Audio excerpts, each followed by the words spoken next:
What's up, everybody? It's Pasty White. And it's Fat Mac. And we're bringing you Beef Sticks Podcast, episode 21. Yes, that's right, Beef Sticks Podcast is now old enough to drink and therefore draws no more interest from the Fat Mac.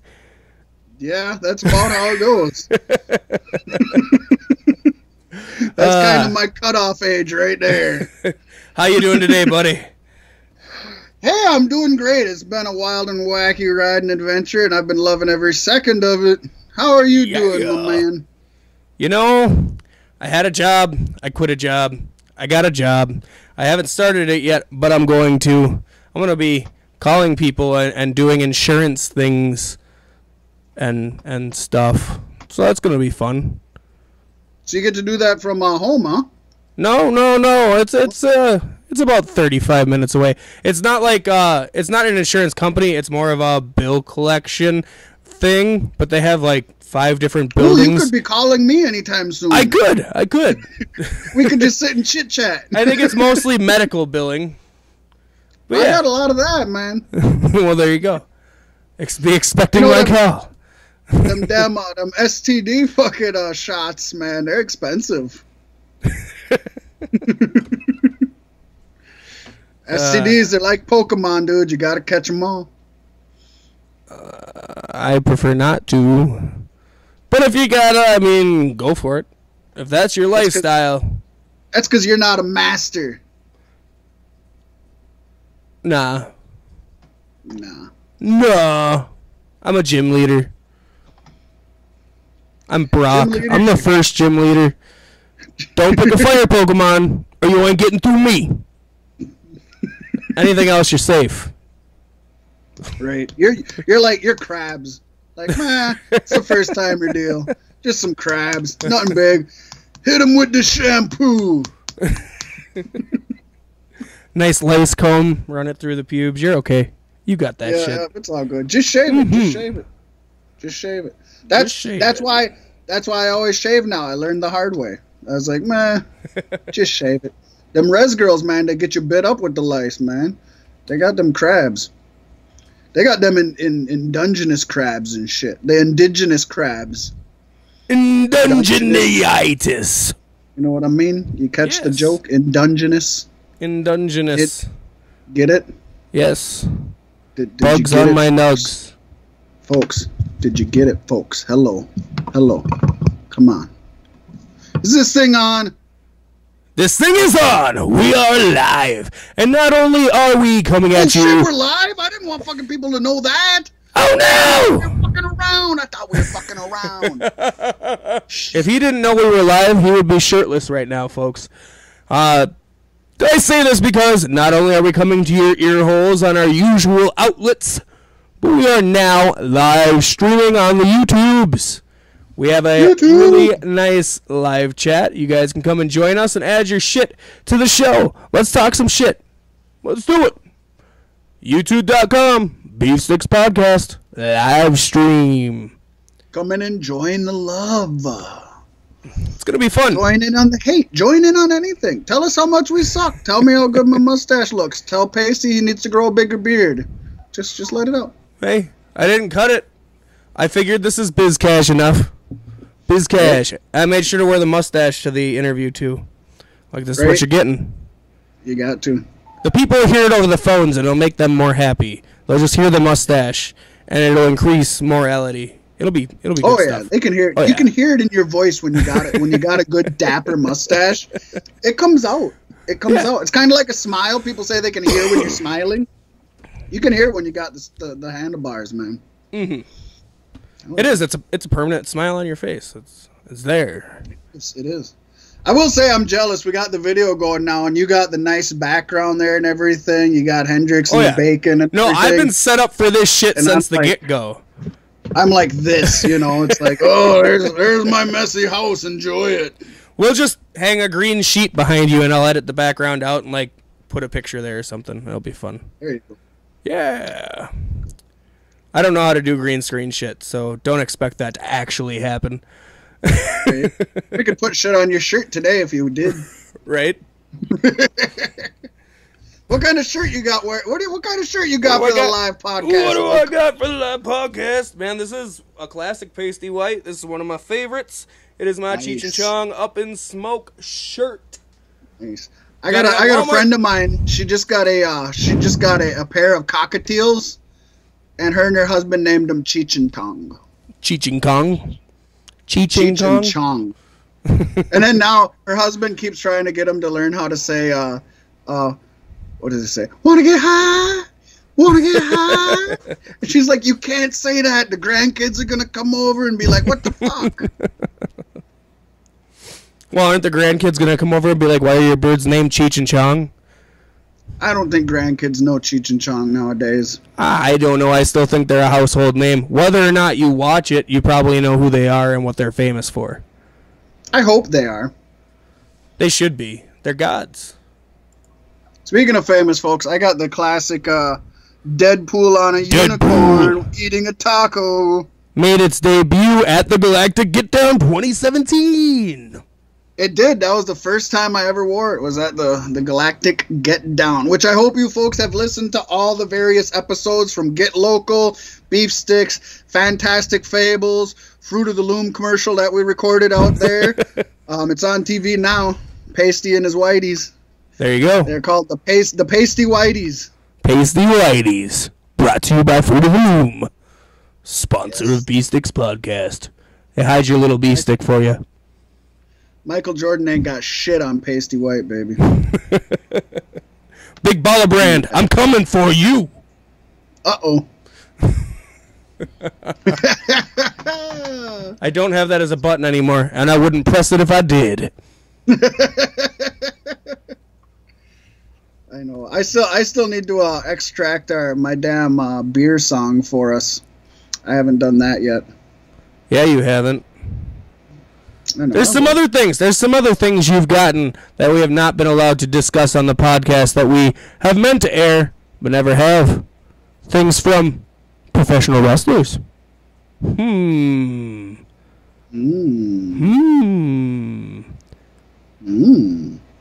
Oh. This is riveting shit, dude. We're losing I know. We're losing them. It's going down, shit. and it's going down hard, just like your sister. Where's the rim shot, Josh? You're always late on the rim shot. I'm always... dude. Yeah. You should just... There you go. You need a button just like this, just always in your hand, ready for like... I'm saying that's what I need is a pad where I can just hit the sound effects right here, because I would be on top of that shit then. But I gotta like go through Windows on the computer and find the right screen and then go live from. I love it. Dayton, wow. Well, speaking of wow, let's get some of our sponsors out of the way, Lo. Sponsors. They're the ones that are bringing us to you and allowing you to receive our gooey goodness. Gooey goodness. Brought to you by Monster Wear Clothing. They're accepting a new shipment of orders right now, folks. If you need vinyl decal work, if you need t-shirts, custom hockey masks, you know Halloween's coming up. You know, maybe you want Chucky's face on a hockey mask, or half Chucky, half Freddy Krueger, anything but Jason, really, because that would be a plain hockey mask. Hit him up, Monster Wear Clothing. My boy Corey Matthews will take really good care of you, especially if you tell him Pasty White sent you. You know what bothers me about Jason Voorhees? How come nobody wears the original mask? The fucking burlap sack. How come nobody wears that? He didn't even have the hockey mask till the third fucking movie. Why is that the iconic one? If you wore a burlap mask now and went out, people would be like, oh, that's a really nice scarecrow costume. I know, but, you know, that was his original mask was nothing. He originally was just fucking... He originally was his ma. I want to go out as Jason's ma. There you go. Just put his dress on and shit and start screaming at kids. You killed my boy! I want to do that, you know, like not even on Halloween. I just want to fucking do that tonight. I might do that after the podcast. Local podcaster arrested for dressing as woman and screaming at kids at 1 a.m. I'll be making headlines. That'd be a great costume. I mean, you did want to be Tina last year, did you not? I did. Bob's Burgers. What's the other? God, there's another really good one that I want to do, and I can't think of what it is now. But I'd like to do Pamela Anderson? No, I wouldn't mind doing Dr. Frankenfurter. That'd be cool also. But in Minnesota, that gets pretty chilly. Yeah. You know, that's, I don't know. Significant shrinkage. Yeah, and then some.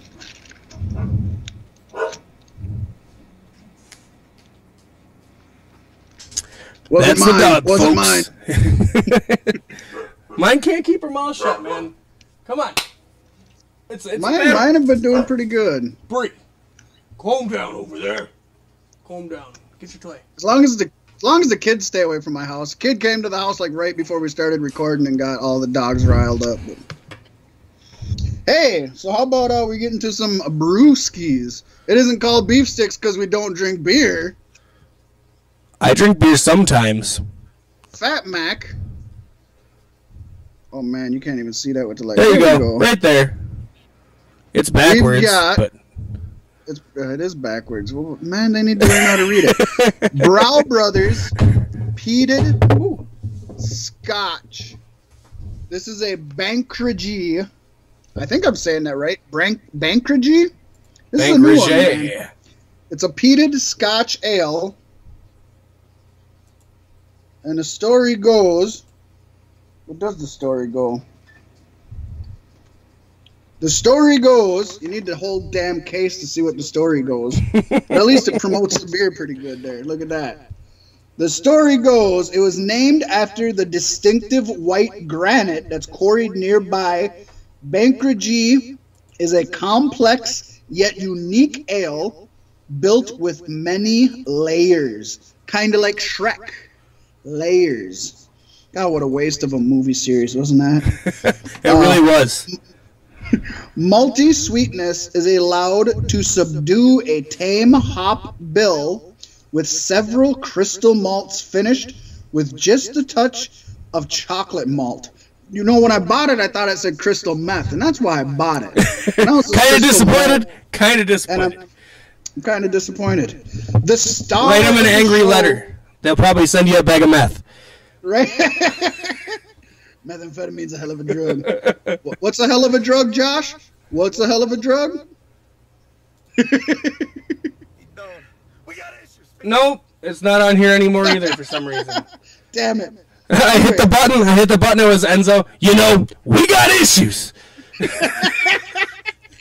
That's basically the same thing. Issues. He was on meth in that video.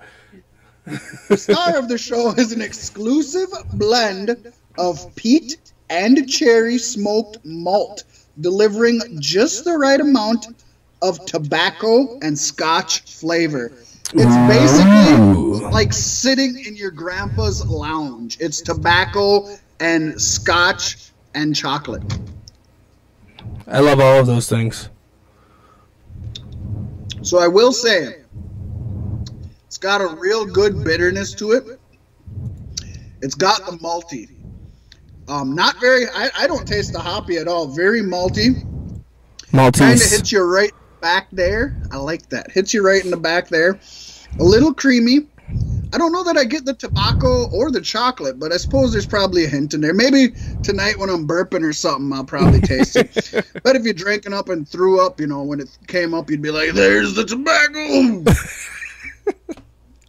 But I like it. It's very enjoyable, I think. You know what it does? It reminds me, it makes me think of sitting back in an easy chair and smoking a pipe and reading a book or something. I really get just that feeling. Classy chilling.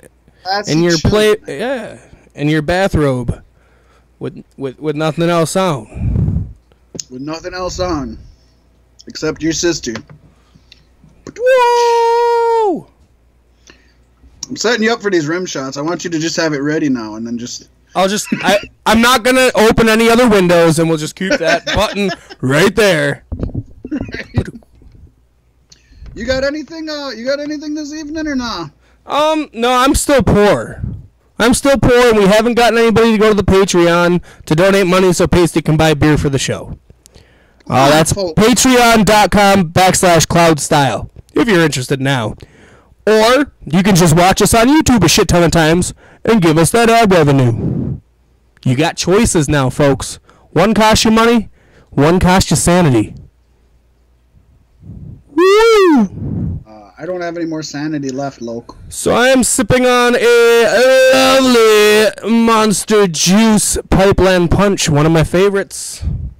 It's tasty. It's going to keep me energized, so you won't say, damn, Pasty, you've been yawning a lot over there. Right?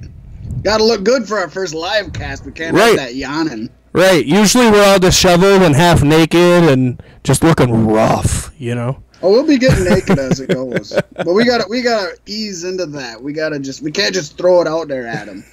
The last person I threw it out there at him, man, just woo, and I ended up getting a fine and shit. But they liked it though.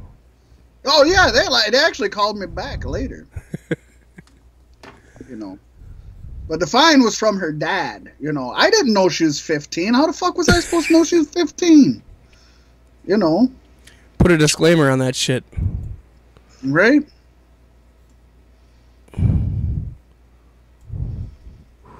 So, what's up in wrestling? Well, there's a lot going on coming into SummerSlam. I think maybe the biggest thing to talk about is the Money in the Bank cash-in by Baron Corbin on this latest edition of SmackDown Live. Yeah. What an attempt. Man. That's what happens when you fuck over John Cena, though. I mean, Jesus Christ. You could have picked a better time to cash it in. Definitely could have picked a better time. Now John Cena has been involved in every single failed cash-in attempt. Do you realize that? Yep. He had a failed cash-in attempt himself. And that's what gave him the superpower to destroy other people trying to cash in the Money in the Bank. Yeah, and then, I want to say it was CM Punk that tried to cash in on him, and Cena beat him. Wasn't it just 3, though? Because then it was Damian Sandow. Damian Sandow. Yeah. Damian Sandow. Thank you. Yep. Tried to cash in on Cena, and Cena beat him. And now this time, Baron Corbin tries to cash in on Jinder, and Cena distracts him. And Jinder pulls out the most deadliest finishing move in WWE for the past, I'd say, decade. The distraction roll-up. It wins more matches than Stone Cold Stunners. It does. It does. So, I mean, would you say, actually, I shouldn't say would you say. You basically said this. This basically gives Corbin our Jerry on top of Jerry the on top. Yes, I think so. He is definitely the think Jerry. So. And you know, I almost for a second you had me believing that they were going with the push. For a little bit I was like, "Oh man, Pasty's right, he's good." And then this just bam. But you see I think what this could do for Corbin that makes it better is he's going to destroy Cena at SummerSlam, and that'll probably be better for him than the briefcase was in the whole, in the long term. So I do that's think you're fine. right. I know we got nobody wants to see later, but nobody wants to see Baron Corbin with the WWE Championship yet. That'd be almost as bad as them throwing it on Roman Reigns right off the bat, like they did. You know what I mean? Yeah. Make him fucking earn it.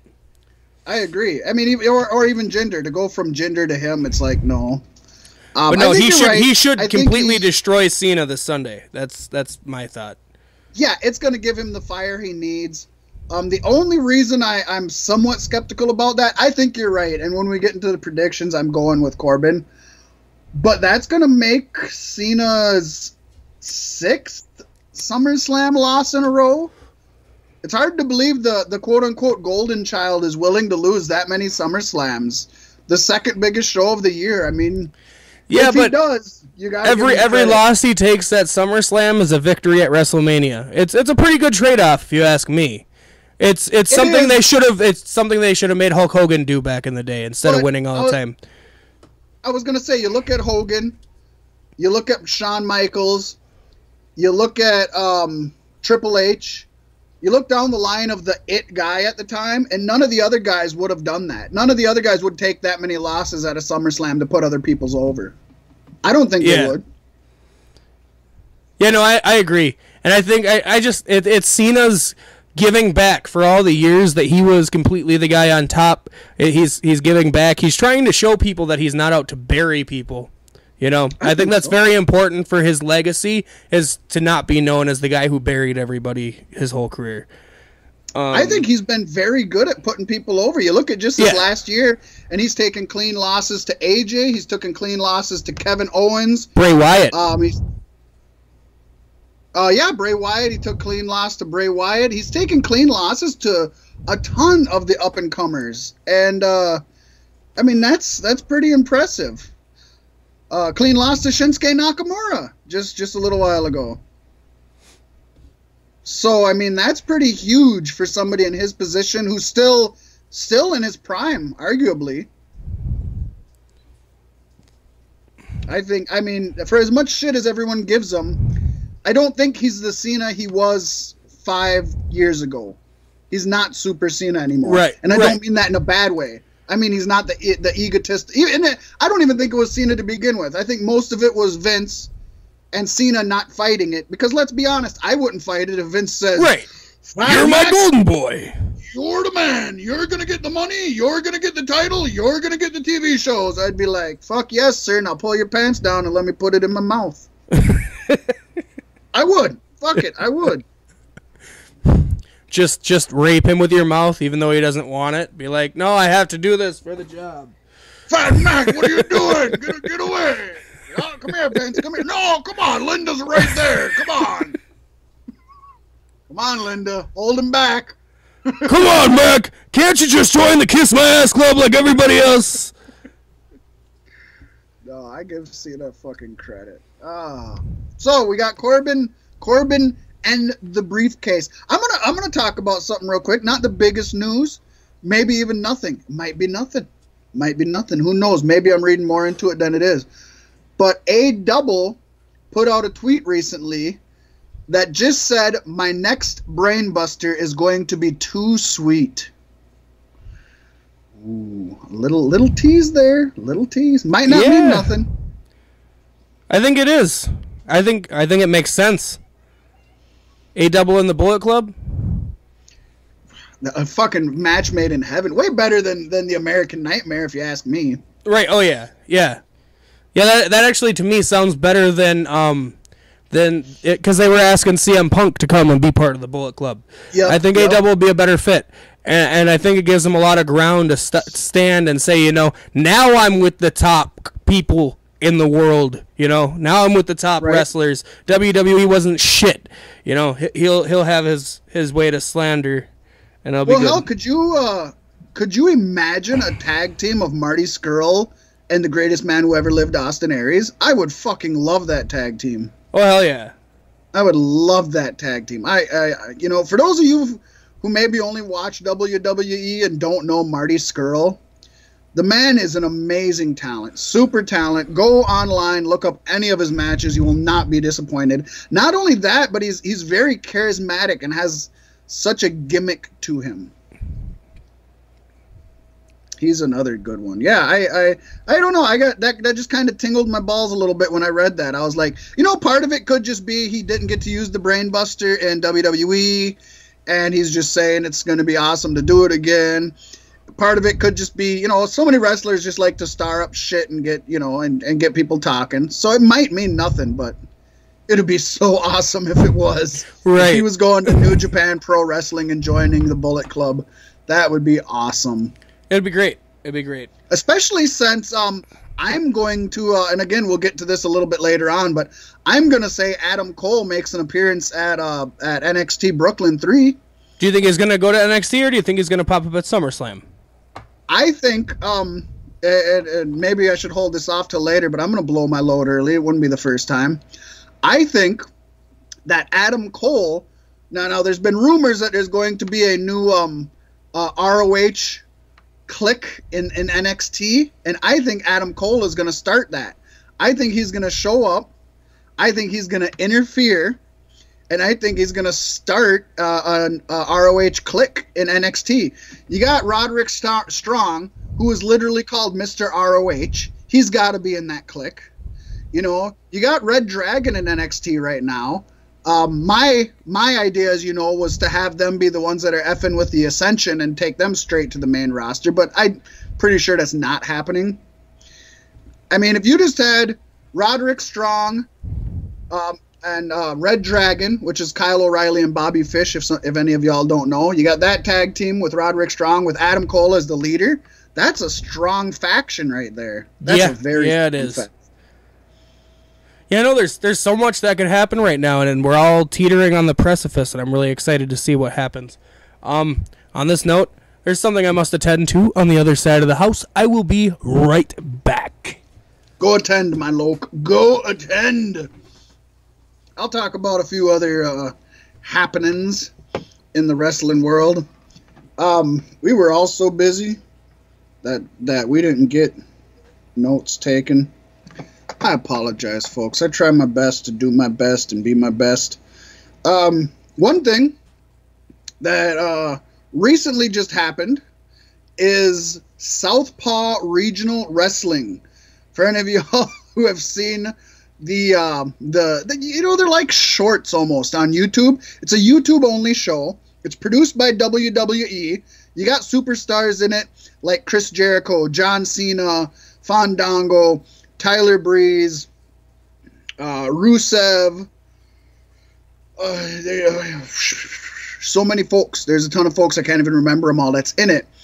They had their season 1. It was hilarious. Some of the funniest shit ever. They're like 5 to 8 minute shorts.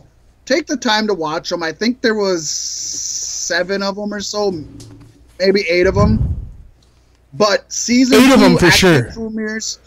Yeah, season 2 actually premieres tomorrow. So tomorrow's my one day off this week. I'm fucking watching that. I don't know if it's just going to be the one episode or if it's the whole thing or what they're planning on doing. What are we talking about? But I am Southpaw Regional Wrestling Season 2 starts tomorrow. Premieres tomorrow. I'm so excited for that. The Good Brothers. How did I not get Carl Anderson and Luke Gallows? You know, you got Tex Ferguson. Yes, the man formerly known as Sex Ferguson. He's on there too. So if you haven't seen it before, go back, rewatch the first season. Because like I said, there's just a handful of episodes that are like 5 to 8 minutes long. Short as shit. And they're worth watching. And they're fucking hilarious. And it's mostly improv. And the people, you know, I say it's got stars like Cena and Chris Jericho and Fandango and Luke Gallows and all that. But they don't play them. They play these old Southern 80s wrestlers. It's just hilarious, and it's made to be so cheesy and cheap. Go watch season 1 if you haven't, and watch season 2. It's so great. I don't think there's very many other words to describe it. It's better than most WWE programming. It's fandiferous. It's fandiferous. I'm telling you, if they did like one episode a month, like actual program of this, like pre-recorded and edited to hell, and put it on the network, it could save the network.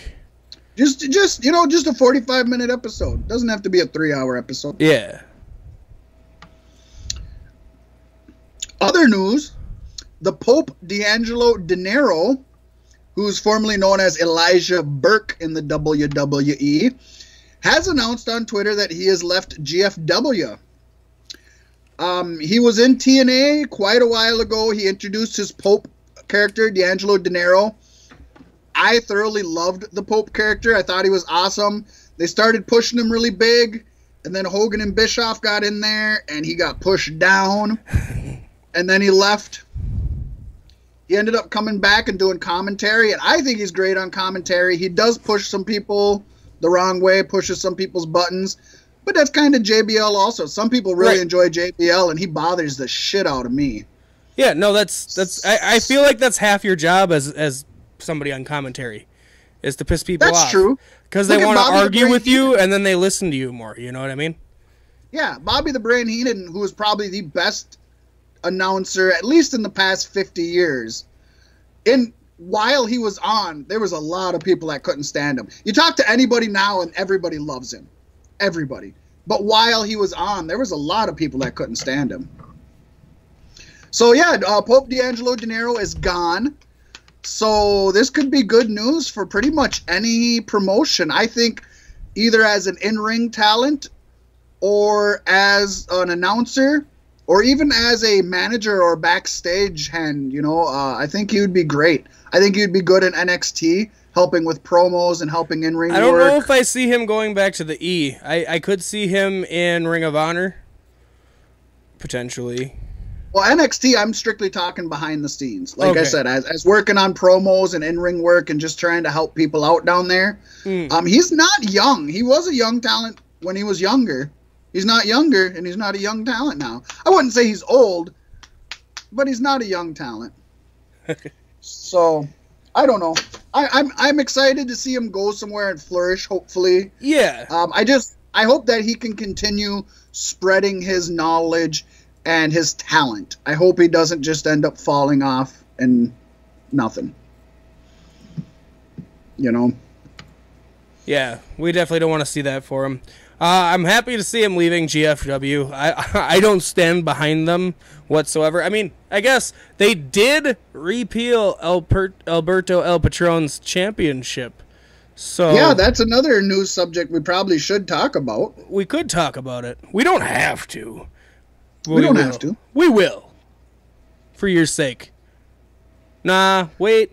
Second thought. Fuck that. We'll talk about it on the Patreon. Pay for it. Come listen to us there. Alberto El Patron, Patreon. I mean, it just fits. Patron, Patreon. Right. And I'll drink my Monte El Bon tequila. It's still got the worm in the bottom. Ooh, he's tequilaing it. Tequila. No, that tequila is actually not very delicious. It's not very delicious. Tequila itself is not delicious. Yes, it is. Okay? Yes, it is. No. I got a friend whose wife always tries to get me drunk on that shit, and she does it every now and then. And it's horrible. Horrible stuff.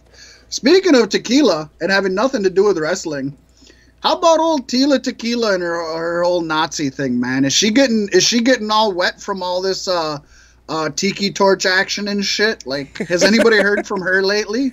No, she was like I haven't. She was like super Nazi mode. Do you remember that? Do you know who Tila Tequila is, Loke? Yeah. Okay. Do you remember she was super Nazi mode there? Yep. Yeah, she was catching a lot of heat for it.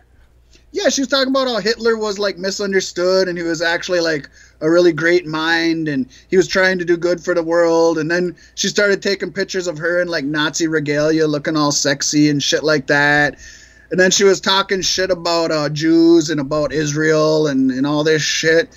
And it's like, where is she now? Where is she? Like, I thought she'd have been, brought into the Trump cabinet. She probably Secretary is. of something, Tila Tequila. Secretary of Alcohol, Tobacco, and Firearms. Tila Tequila. She's smoking. Mexican relations. She's tequila, and she's got the guns. So there you go. Alcohol, Tobacco, and Firearms. Tequila, smoking. She's got the guns. She's qualified, I guess, if you look at the criteria. Oh yeah, for sure. I mean, to be on Trump's cabinet, it doesn't take much. I should really look up and see two things. I should look up and see what the fuck she's up to and see if she has been doing anything recently.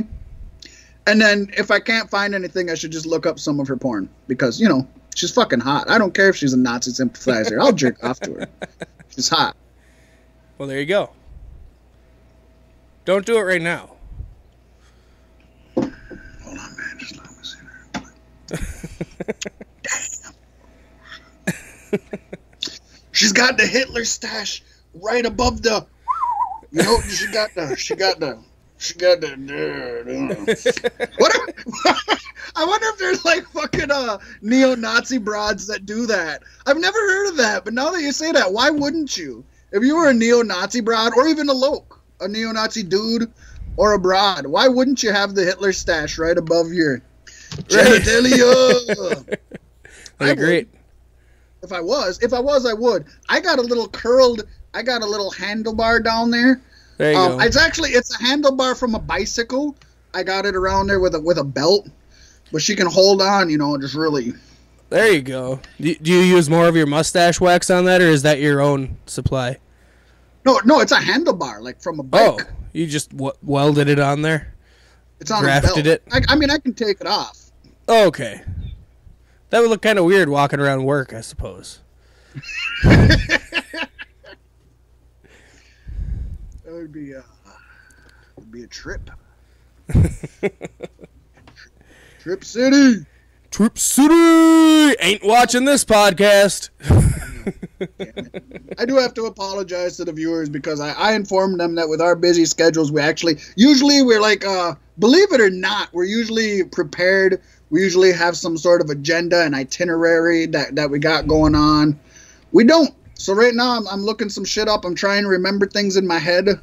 Like I remembered Southpaw and the Pope. We could definitely talk about Ric Flair for a moment.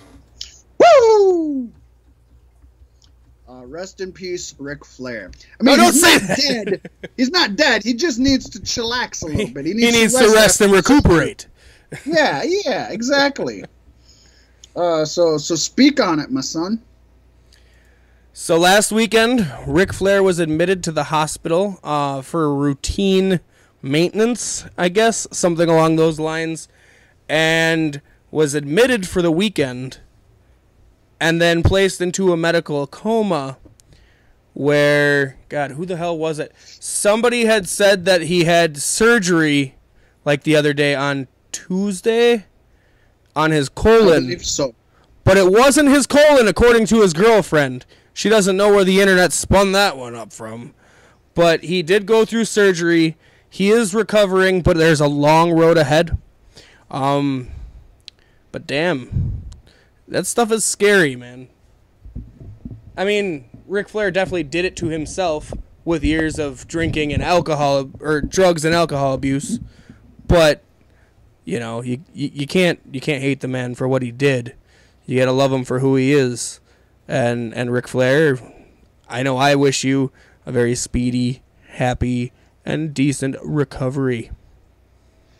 Yeah. Ric Flair is one of those people, just as we talked about with JBL and Bobby the Brain and all them. There were people that hated him and people that loved him during his wrestling career. But since he's been retired, you should have nothing but respect for the man at this point. And I do. And I hope him the best. The man's going to be out there wooing, throwing his jacket on the ground and elbow dropping it pretty damn soon. I already know that. Flair, you can't keep the man down. He's going to be styling. He's going to be profiling. He's going to be wheeling, dealing, kiss stealing. He's going to be all that. Limousine riding, jet flying in no time. He's a fighter. He's been a fighter his whole life. And good vibes out to the man, Ric Flair. Say a quick prayer to Joe Pesci, and and we hope it all goes good for him. I definitely pray to Joe Pesci. I do. Joe bless you, my friend. Joe bless you. Joe bless you. And the man looks Pesci so be with badass nowadays. He does. He looks so much better than he did back in fucking Home Alone. Oh yeah, he aged into that gangster role. That's good. He really did. He really looks like a mob boss now. It's pretty badass, actually. I got some news here that I actually just heard, and it's not surprising, I guess. It is surprising who it's coming from, considering this person is still contracted with the WWE, although she's not currently wrestling. Brie Bella has stated in an interview on Barstool Sports that she says Daniel Bryan will wrestle again, even if it's not for WWE. Yeah, one way or another. She says she told Bryan, whose real name is Bryan Danielson, folks. She told Bryan, you have a daughter, so always remember that. But if the doctors give you the green light, go for it. It's your dream and it's your passion. Recently, and this made headlines, and I think we touched on it on Beef Sticks, but we might not have at the time. I do not remember. A while back, Daniel Bryan, who is still contracted to WWE, posted a thing when Cody Rhodes won the Ring of Honor World title. He posted a tweet saying, side note, if you hold the Ring of Honor title 462 days, I may have to come after you, which would be 9/28/18. Be forewarned. # final countdown. He wrote that to Cody Rhodes, and that's around the time that his WWE contract may be expiring. So some people are thinking that maybe the date that his WWE contract expires. So, I mean, he's done it for a long time. He's flirted with wrestling again for other organizations on Talking Smack. Mm-hmm. Yeah, he throws it right out there, and he does it where people can see it. So Vince definitely knows what he's saying. And, you know, it got Talking Smack canceled, potentially. so Vince saw it. Right. Speaking of that, we should mention that Renee Young and Bryan Danielson have officially announced that Smacking Talk has been canceled. WWE canceled Smacking Talk. Yeah. We all saw that coming, though, when they totally blew the Kurt Angle, Jason Jordan storyline out of the water. Like, yeah, we knew there was going to be some repercussions. Yeah, we know for a fact that they both are in the shithouse for that. Oh, yeah. They are. I'm sorry, but they are both in the shithouse for that one. That was basically just really going out there and saying, WWE, hey, guess what? We still have balls. Right. Renee Young has balls. She's got woman balls, and she hangs them on her chest. Woman balls. On the chest. Jim Cornette returned at GFW this week. Cornette, motherfucker. Said he was asked to help fix Global Force Wrestling. Man, this shit just started, and they already need Cornette to come fix it. They should hire Russo, too, and see what happens. That'd be some good writing between those two. You know what? If you just take all the hatred between the two men and turn it into storylines. You know, that's all you need. Just put Russo and Cornette in the main event of your next pay-per-view, and you're gold. You know how many buy rates you're getting there?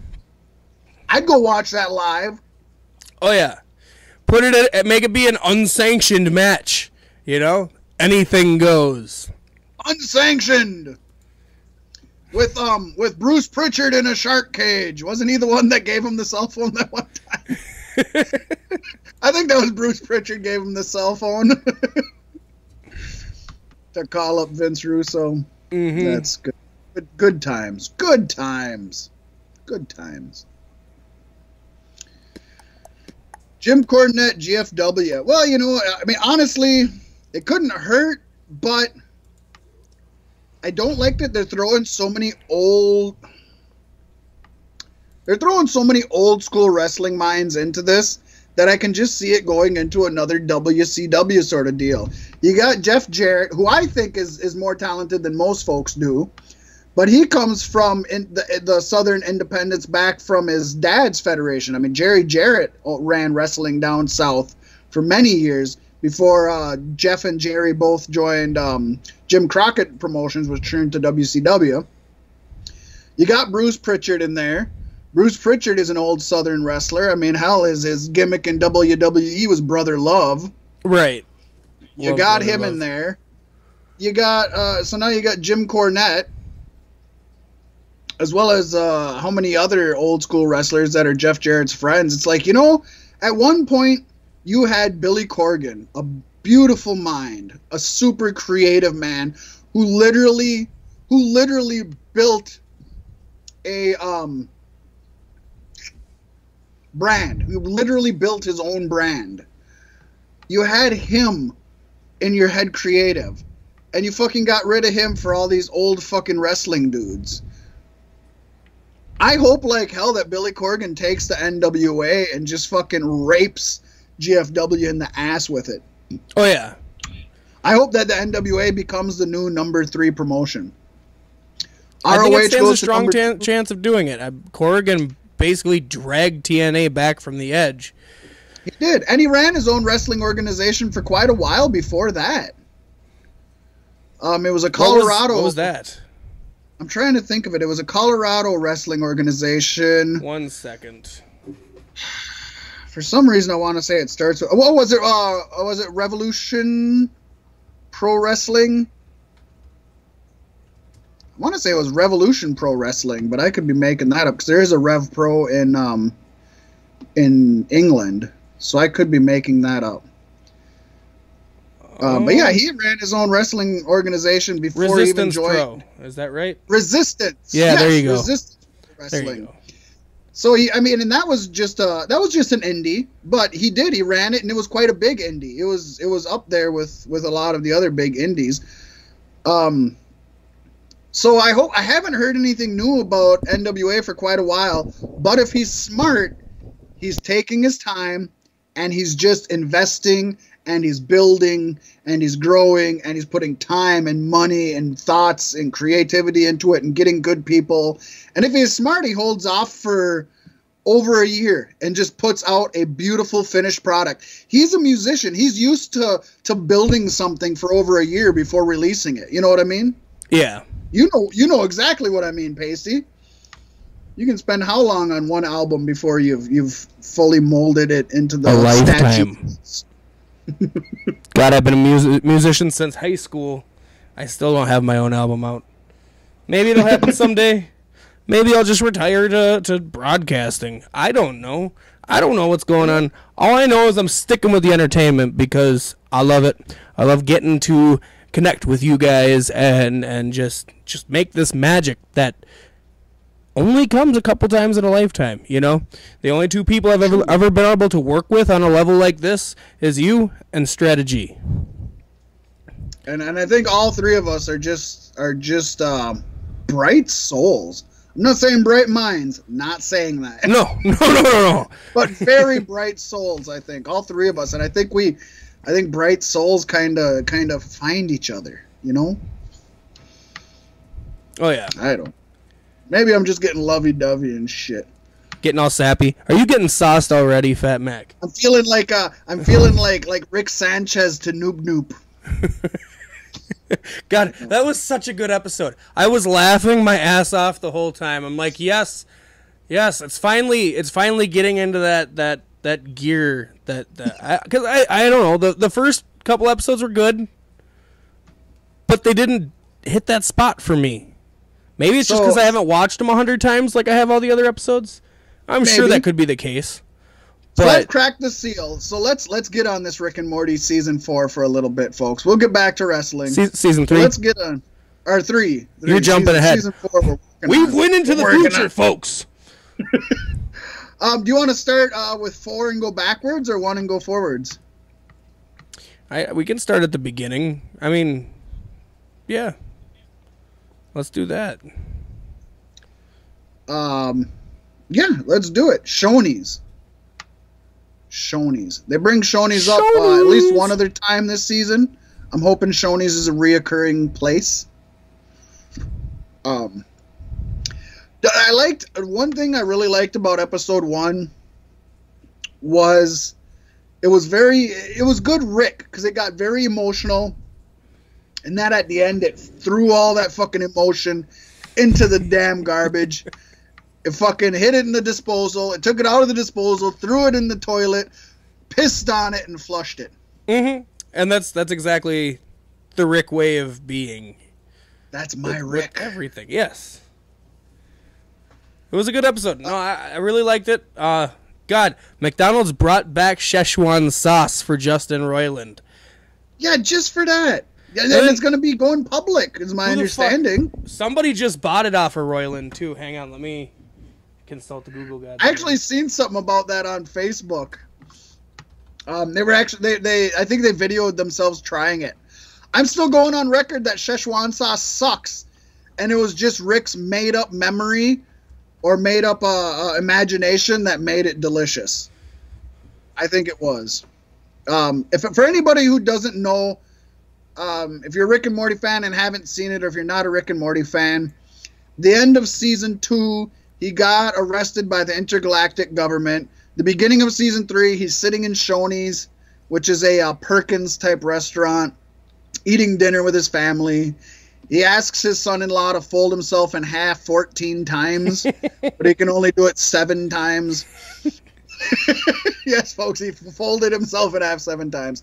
Come to find out, it's a simulation from an alien, government. And they're trying to find out the secret to Rick's portal gun, which we've kind of assumed going into this, but until this episode, it never was truly revealed that that's the one thing that kind of sets Rick's C-137 off from everything else in the galaxy, is he seems to be the only one that has this portal gun with the ability to jump seamlessly from dimension to dimension. Other things seem to be able to jump dimension to dimension, but not as easily as he does, not like a handheld device. Would you agree with me? I got my portal right here. I can jump from dimension to dimension. So that's kind of the thing. He takes him on this voyage. Pasty pointed out on my Fantastic Fables that he actually takes him to Heisenberg's house from Breaking Bad. That's good stuff. I mean, it totally fits the bill, too. I mean, it's perfect. Yeah, and by the end of the episode, you find out that not only was Rick making all this stuff up in his head and this wasn't happening, but he infiltrated. This was his plan from the beginning. This is the reason he got arrested, was so that he could infiltrate the Galactic Federation and not only take them down, but take down the Citadel of Ricks, which is a bunch of other hymns that have got together to stop him. So in just this first episode, he literally took out his 2 biggest threats. Going into this season, he's threatless. There's nothing. He is the Alpha Omega Almighty at this point. Right? Yeah. Right? As far as we know? As far as we know. I mean, there's always Evil Morty. There's always Evil Morty. And I think we're going to see a comeback from him this season. I think it has to call him back. I think he's got to be a reoccurring kind of villain. The likes of, like, a serious Sideshow Bob. Yeah. Without the rakes. Yeah. Maybe the cigarette smoking guy? Do you catch that reference, Pasty, or no? No. X-Files. The cigarette smoking guy, he was always around. He always caused trouble. He didn't like Fox Mulder. He was always kind of the one behind all the shenanigans. Okay. Untouchable, you know what I mean? Yeah. No, I gotta admit right here, right now, I've never actually had the time to sit down and watch the X-Files. I've watched the movie. I've owned the movie. I've watched episodes here and there, but I never sat down and watched it, even though it's been at my fingertips. Sorry, world. It's what it is. I can't watch everything. So, and then at the end of season 3, episode 1, we find out that, again, Rick really doesn't give a shit about Summer or Morty. Oh, and we got to talk about season 1. They actually revisit the Cronenberg universe. The original C-137. Well, I guess it's still C-137, but yeah. But he saves Summer and Morty, but he admits that he only saved them because Beth wouldn't take him back. Beth's his daughter, their mother. She wouldn't take him back if he didn't bring them back. He convinces her to divorce Jerry, who was always a thorn in his side because Jerry wanted to get rid of Rick all the time. He got rid of the Galactic Empire. He got rid of the Citadel of Ricks. Basically, he's like, Morty, I fucking took care of everything and fucked it all up, and if you say anything, I'll fucking kill you, man. He has a good little rant, but I don't have it memorized. It's you and me, Morty. 8 more seasons. Or 7 more seasons, Morty. I love that he called back to that too. Like that's great. From the end of episode 1 of season 1. Yep. And it's almost shot for shot the same, and even the wording is so similar. So there better be more than 7 more seasons, though, or I'll be sad. Rick and Morty forever. RickandMortyAdventures.com. 1,000 years, Rick and Morty. Bring us into episode 2, Loke. Oh, man. Episode 2 was the Mad Max throwback. It was good shit. It was good shit. What was it? The kids just wanted to get away from the drama in the house? Was that what it was? Why they left? That was literally it. Their dad shows up, ironically, in the same tow truck that Jerry had set up for Rick in the very first episode when he's trying to kick Rick out. It's the U-tow truck, and it's the exact same one from that episode. So he tried to kick Rick out and had the U-tow truck, and now Rick's fucking got him out into the U-tow truck. It's kind of that really good, it's that shit that Roiland and fucking Harmon are good at just putting in the back. Yeah. That I didn't catch it the first time. You got to catch it 3 or 4 times to catch all of it. I love it. Oh yeah, like when Summer shot through the roof of the garage and they patched it up in a later episode. Yeah, or like when the house was teleported away or lifted up and then set down, the crack still in the foundation. I love it. I love it. It's what the show needs. It's what the show needs. And you got to watch for those things to be missing because that's when you know you're in a different universe. It's what WWE needs, and it's called continuity. Right. Oh, my God. They can't even stick with Baron Corbin's theme song. His new theme song sucks, by the way. It's I don't even know that I know it. It's just bad. It's just bad. And then what's with Seth Rollins with adding the "Burn it down" screaming to his theme song? I mean, I get for like interrupting somebody, it's catchy. You know what it is? You didn't catch what it is? It's a direct tie into 2K fucking 18, Loke. Oh, I suppose. Yeah, because that promo video. There you go. That's all it is. That's all it is to sell fucking video games. They added that fucking "Burn it down" just to sell video games. Oh my God! Did you see Roman Reigns' tweet this week about how there's a Shield reunion, but he's not part of it? Was he sad or was he happy? It was hashtag not a happy dog, hashtag not a sad dog, hashtag just a lonely dog. Just a lonely dog. I actually like that. I got to admit, I actually like that. Just a lonely dog. It's good stuff. I have a feeling that after SummerSlam, he'll be thrown back with them. Somehow, some way, it's going to happen.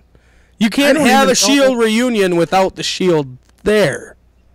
I still thinking that, well, we had talked about it. I think you even brought it up. I'm still thinking that Dean turns on Seth and turns heel. I don't think there's going to be a full Shield reunion. I think it's Dean's heel turn. Or was that you and I talking about that? Or yeah, we had discussed that. But now they're lined up to take on the tag team champions, and I have a feeling they're going to get it. I mean, it could still end with Dean turning on him, but they already did that will they, won't they bullshit, so we should be over and done with that now, I think. Should we? Yes. Are we going to be? No! One more time, I have some business to attend to. This better be the last time I have to attend to this business. I'm gonna talk about Pickle Rick then, okay? If you don't mind. Pickle Rick! Go for it. Love you lots. So episode 3. Well, we didn't even really talk about the damn Mad Max episode. So I'm not talking about Pickle Rick. Fuck you. We gotta go back to the Mad Max episode. First of all, I'm gonna actually say out of the first 4 episodes, this is my favorite so far. This one is my favorite. I actually liked the jokes they had. They were fewer and they were farther between. I'll admit that. But there was a shit ton of action. So much murder in this episode. It's awesome. And you would expect that from a Road Warrior, Mad Max, Fury Road. We were on Fury Road at the Galactic Get Down, folks. We were there. We were right off of Wubba Lub Dub Drive and fucking Fury Road and Warp Drive. They were all here like this. And they were. So believe me when I tell you, I never got to pickle lick. I never got to pickle Rick. No, I realized we never even talked about the fucking Mad Max episode. So I was talking about that. So anyways, this is my favorite of the first 4 episodes so far this season. The reason is because there's so much there is less jokes. I admit that. Way less jokes than a lot of the other ones. But so much action, so much blood and guts and murder. And there was a ton of character development. We get to see Summer literally live out her parents' relationship within the course of this episode and sort of realize what it's like. We get to see Morty realize that he has to deal with this shit instead of pushing it off. We got fucking Robot Morty realizing he wants to run through a creek and taste ice cream instead of just letting it slide down his throat. So much character development. And if I don't know, did you catch the WWE references in this episode, Loke? You said you haven't watched them over and over. I have. I've watched them tons of times so far. There's 2 WWE references that I know of in this episode. And they take place in the same place, but 2 different scenes. What ones are they? So when he's in the Blood Dome, which is their Thunderdome, Morty, for those of you who don't know, to cause a distraction, Rick absorbs muscle memory from a giant arm and puts it into Morty's arm. So he's got this huge arm, but this arm actually remembers its past owner or whatever and has memories from its past owner. It's really weird, freaky Twilight Zone shit. The shit we love on Rick and Morty. That's another thing I love, is the story arc from the arm. Mm-hmm. But when he's in the Blood Dome, he's kicking people's ass, and when he's done beating up like 3 of them or whatever, the arm does this is perfect for fucking video. This is perfect for our first day of video. Right. The arm does the Hulk Hogan and it does that a few times. Then later on, this is after a bunch of other things, and he goes back and he's killing a bunch of people, and he smashes this dude's head in, and he's like, who else wants to come in here and take the place of my pussy father? And his arm goes. It does the scene of You Can't See Me. So, I mean, even that right there is just awesome. I love the fact they throw in those wrestling references.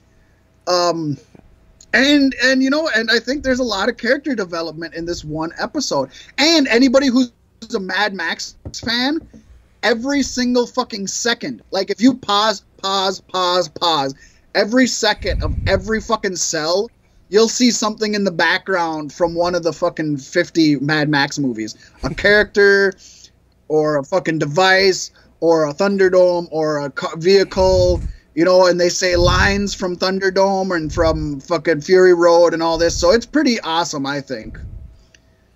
That's my take on it. I know this is a lot of people's least favorite episodes. A lot of people hated this episode. And I understand it. It's not everybody's into Mad Max, for starters. A lot of people are. Hey, I haven't watched any of them. Not one.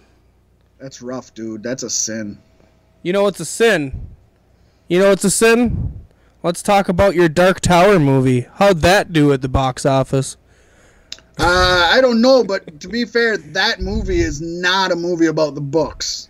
No, let's just put that out there right now. Supposedly, it's setting up a universe, and they're going to have a TV show based off of the series.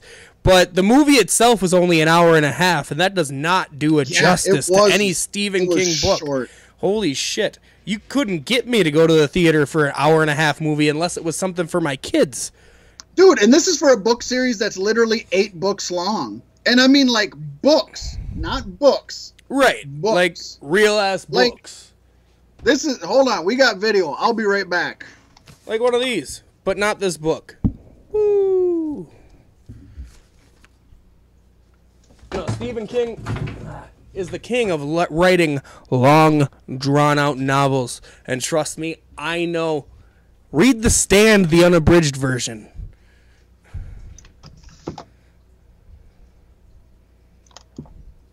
He's off again, folks. I think this is the Yuri Nation. Now we got him on video.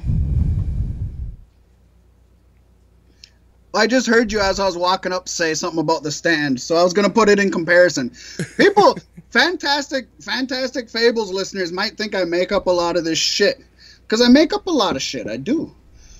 But I am a huge Stephen King fan. I do read a lot. This is the Dark Tower book, this is literally how thick that fucking book is.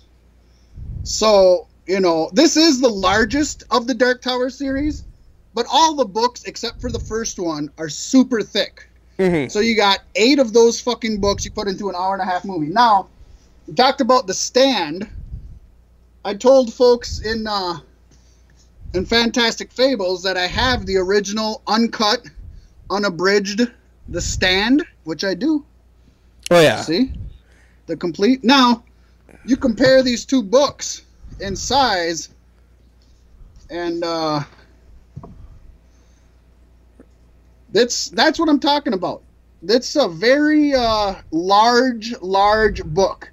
You got 8 of these fucking books that you're going to comprise into a fucking hour-and-a-half movie. It is not The Dark Tower. It is a movie that includes characters from The Dark Tower. Honestly, after Dark Tower coming out and bombing as hard as it did, I don't even want to go see it anymore. I think it is going to be shit. I hope not. You know, but let's face it, Stephen King movies or books never translate into movies well. Not in comparison to the book.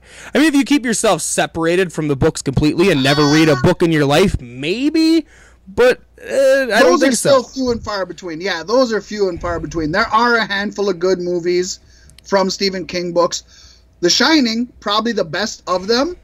Which is the furthest from the book. To do with the book. Yeah, exactly. It has the least to do with the book. In fact, if you folks want to see, Stephen King actually put out a Shining movie in the 90s. His version from his book. It's not a good movie. The reason you don't know about it, you should speak volumes. I didn't think, what was it? Dreamcatcher. Dreamcatcher made an okay movie. A lot of people hated it, but I love that they gave the aliens British voices while he was in his head. It's so great. If it was a good movie, it's because you haven't read the book. I read the book afterwards. But did you? Yeah. I really hated it. I guess, you know what really bothered me the most is that I bought the DVD. They had the original ending and 2 alternate endings. None of the fucking endings are the ending from the book. If you're going to have that many endings, at least fucking have one be the ending from the book. Especially when the ending from the book was better than those 3 endings. At least have one of the fucking 3. Come on. Yeah, Stephen King books are just... Well, books in general are hard to adapt to a film genre. Yeah. Well, you're always going to have people complaining because you're never going to get every detail out of the book. Never. The mediums just don't mesh well together. Books are so much psychological and movies are so much visual. They're 2 different mediums. Yeah. It's like turning a song into a fucking movie. How do you turn a song into a movie, or how do you turn a song into a book? It's literally the same thing. Mm. Turn a painting into a movie. You know? Yeah, media doesn't translate well. Books should just stay books. And, I mean, movie producers, go ahead and take inspiration from them, but don't do that shit. Okay, so we've gotten real off the we do that. We do that a lot. If you guys are new to B-Sticks Podcast because of YouTube, go head over to our Spreaker and check out some of our episodes, because we can't stay on track for the life of us. And it's really good. I think it's a really good thing. I can't do that. Uh-oh. Oh, shit. Yeah, I can't do that. I just clicked over to the YouTube page, and it's on a far enough lag that it really screws with my head. Yeah, no, I tried to have it up so I could look at the live chat, but nobody's talking in the live chat anyway. That's what I was just going to do, is check out the live chat, and I was like, whoa, we're talking about Robot and Morty in the fucking creek right now. Whoa. You put it up, and then we just start watching ourselves and not doing the podcast. But so to bring us kind of back, because I do this on Fables all the time. We all get off on different, because the world is different paths and roads and branches and shit, and that's how it works and that's how it is. But we bring ourselves back to the roots, and that's how we nourish and grow. So for those of you who like reading, and for those of you who like wrestling, I cannot strongly recommend enough 2 books. One being AJ Mendez or AJ Lee from WWE. Her book, which is oh shit, I know it too. It's Crazy. Crazy is my talent, or crazy is my superpower. I'm saying it wrong. I'm fucking it up. Anyways, I think Crazy is my superpower. That is a great read, and I'm telling you, it's a great read, especially because of her life growing up and before WWE. If you have any family members who have any sort of I don't want to say mental disabilities, but any sort of mental conditions, whether it's ADHD, whether it's depression, whether it's alcoholism, whether it's whatever it may be, super good read. You're not alone. She went through a lot in her life. It's a beautiful story with a tragic beginning that blossomed into an amazing career life. The other one would be Justin Roberts' book. Justin Roberts used to be a ring announcer for WWE. His book has a lot of insight into WWE and tells you a lot about some of the going on, some of the gimmicks, the backstage stuff, Vince McMahon, JBL, a lot on JBL. It's just a really unique tell-all look from behind the scenes that doesn't seem to really be trying to just start controversy. There's a lot of things that'll get you like, woo! But there's a lot of things that are just like, oh, wow, I didn't realize that either. It doesn't seem like he's just trying to poke bears. Seems like he's literally just telling his story.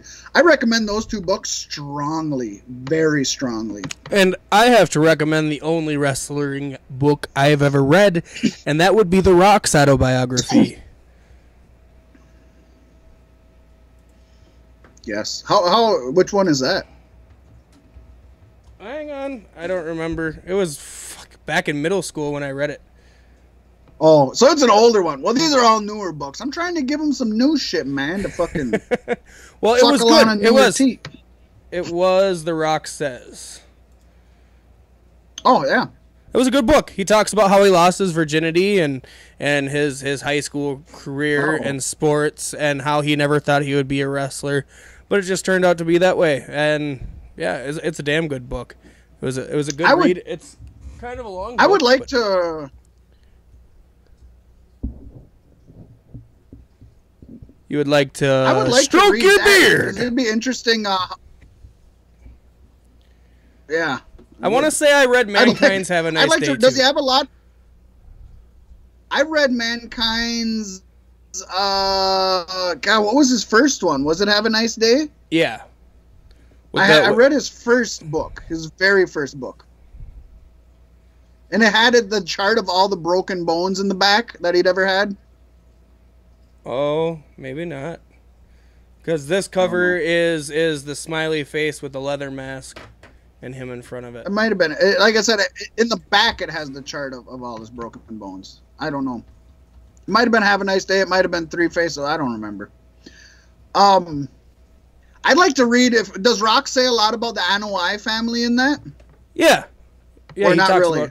He talks quite a bit about family life, yeah. That would be neat. An older book that I would recommend. What was that?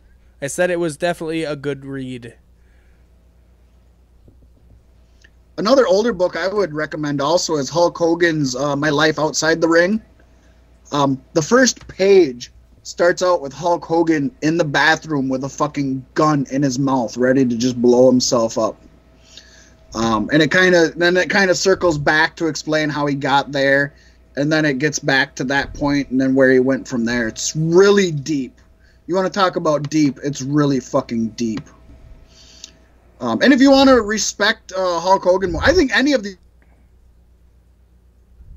books, AJ Lee, Justin Hulk Hogan's, and I'm sure The Rock's, if you actually want to appreciate these wrestlers more and respect them a little more, these books are awesome to read, just to get inside their mind and their soul a little bit. Mm-hmm.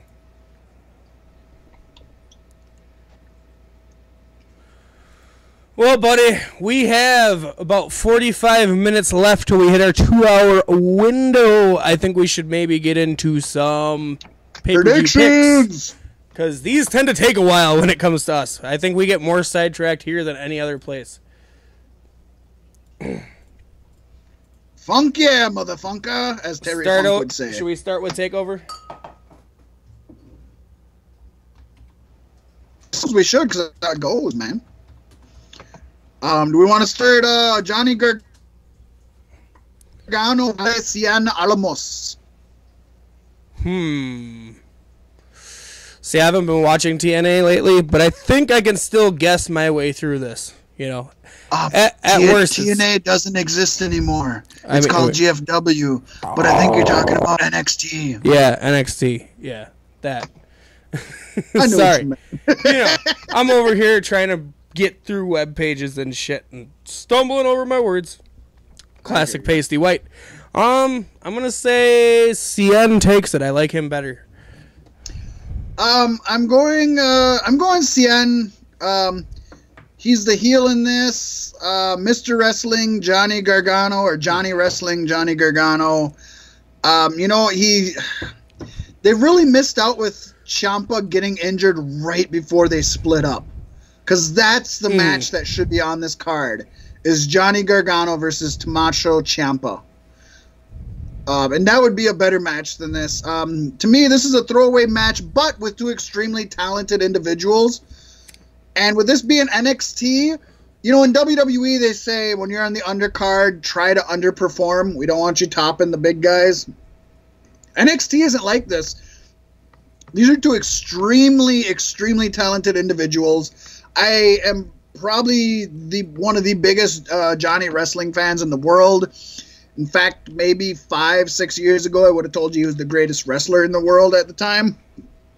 But I'm going Cien Almas. Yeah. Oh, this is going to be a good match. It's going to be a good match. NXT Brooklyn especially never disappoints. Johnny Wrestling, he's 100. Johnny Wrestling, he's 100. It's going to happen. The chant's going to happen. It's going to be raucous and uproarious. Raucous. Baby. Raucous. Got to bust out the big words. Aleister Black versus Hideo Itami. What do you think? Let's talk about, what do you think of Hideo Itami as a heel? Or have you seen much of this? I have not seen any of it, actually. Lately, I don't know. The talent pool is good, but it's not good enough for me to add another hour of wrestling to my week. I'm still trying to get through the G1 day one, to be honest.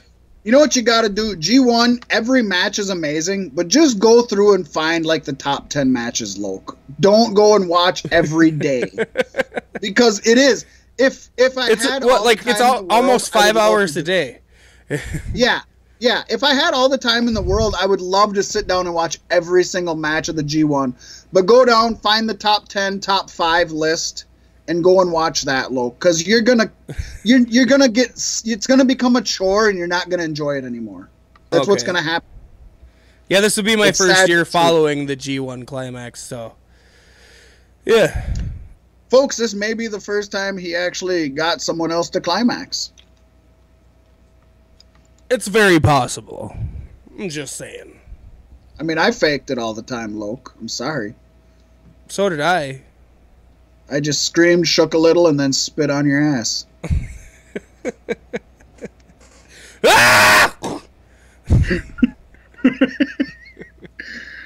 It's sad. It's sad that I've had to do that in the past. Not to you, Loke, I'm just saying.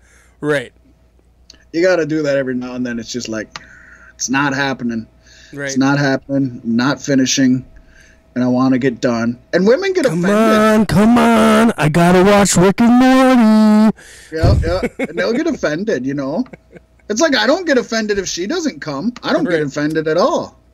But they get offended if you don't come. They're like, it's, you know what? It's that fucking sexist shit. It's that that fucking double sexism, reverse sexism shit. There you go. Like, they're allowed to not come, but if we don't come, it's bad. Oh, why didn't you come? What's wrong? Wasn't it? You know what, bitch? I was tired. I had a long day. I had one too many fucking drinks. I don't know. Take your pick. You don't love me. I just wanted to fucking. I was just done. I was done. I had fun. It was cool. I didn't climax, but I enjoyed myself. It was good. I enjoyed the show. See you later. I climaxed they up don't here. take that. And so you right gotta here. just pull out. You pull out and you just you give them a little spit. You can't be audible. You can't. Yeah, don't make sounds. You gotta work it out before. Just get a drool going. Get a drool. Yeah. You gotta work it up before you pull it out. Get it ready. Get it in your cheek like a little chipmunk. You get it right in there. You get it pulled out, and you pull it out, and then you just but don't do it right away. They know better. You do that. You know. Just grab the lotion bottles. I don't do lotion, man. I do Tabasco. I do Ghost Pepper. Sriracha. I put it on everything. And honey and graham crackers. We already went over this last fucking week. Honey and graham crackers. Put a fucking chocolate syrup and a fucking marshmallow in that. You know. Folks, if you didn't see last week, you don't know what the fuck we're talking about. You need to go check it out. It's in the archives on Spreaker Radio. And you can't even see it because we didn't have video then. No, but you can listen to it, and it's amazing, and it's a great story, and it's all about making s'mores in inappropriate places, or appropriate, depending on your views. Your personal preference. Did we ever get to Aleister Black and Hideo Itami? Or did we just get off on a fucking... We went off on a tangent. We got to it. You said the match. We just... Nobody picked anything. You said, what do you think of Hideo Itami as a heel? And I'm like, I haven't been watching, so let's talk about this. Right. And that's how it works on Beef Sticks Podcast. No, I think Hideo Itami's time is over, and Aleister Black is my dude. Although I hate when wrestlers have a great gimmick like he does with the bouncing, flipping off the ropes, and then sitting down. I hate when they do that every single match because it really kills it. Like, holy shit. Old fast. Yeah. Yeah, no, it makes me really appreciate that Finn Balor now only does the paint maybe twice a year. You know what I mean? But he doesn't change up his wrestling style. That bothers me. Yeah. The Demon and Finn Balor should wrestle two different ways. They can be similar. It doesn't have to be like this, but it should be like this. Yeah. That's my opinion. Yeah. Regular Finn Balor should be more technical, and the Demon should just be more brute force kind of shit. But it's hard because he's kind of a smaller guy. But he could save certain moves to only use as the Demon, couldn't he? Yeah. The Demon should definitely have its own like finishing moveset, like completely different from Finn Balor's. I agree there. He should have a hold and like a finishing move and a top the rope move that he only does when he's painted the F up. That'd be great. That would be epic. And they should do it. Who knows? Maybe we'll get something like that this Sunday when he fights Bray Wyatt at SummerSlam. So you're going Aleister, eh? Yes. I don't know where you're coming with this. Hideo's time is up because I don't know that Hideo's had his time yet. Both times he started to do anything, he got injured. Went on the exactly. That's why his time is up. He got injured. He got injured again, and he's gonna get injured again at SummerSlam or at NXT Takeover Brooklyn 3. NXT Takeover Brooklyn 3. Made your way through. I don't think they have faith in Hideo Itami. I don't know what they're doing with Aleister Black yet. Aleister Black is going to be what Baron Corbin should have been. And I feel like as soon as Aleister Black makes it to the main roster, Bray Wyatt's going to disappear. Because Aleister Black can be a lot of things. Yeah. I don't know that WWE knows what he should be. I'm going Hideo Itami. Okay.